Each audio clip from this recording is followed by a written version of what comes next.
Skin Mentor. Today, we're going to talk about food that's good for your body and for your skin.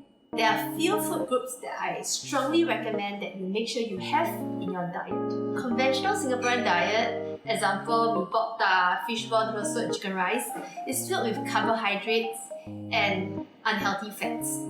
The desserts like bubble tea, pancakes, cake, pastry, bread, they are filled with sugar and they are processed, so they don't have many minerals, vitamins and good stuff for your body and your skin. Today we're collaborating with YOLO Food and YOLO Mart to bring you many different healthy options that you can easily prepare at the comforts of your own home. Let's look at the food today, okay? I've divided the food into roughly 3 groups. These are foods that have high in good fats. As you can see, this is a salmon chicken meatball, this is a teriyaki salmon fillet, and this is barramundi. So fish tend to have a lot of good fat and they are also very high in proteins. The second category is food that is high in proteins. Did you know that this bag of edamame has the same amount of protein as a whole egg? A palm-sized amount of cooked chicken also has about 20 grams of protein. Quinoa is a food group, a carbohydrate that is very high in protein. And the third category is food that is high in vitamins and minerals. In general, food that are colourful is full of vitamin, minerals and antioxidants. Today I've chose roasted capsicum and zucchini, roasted mushroom, and mixed salad.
now we've given you some inspiration to eat healthy food for good skin. Use this code for 20% off on YOLO Mart. Thank you for following us. Remember to subscribe.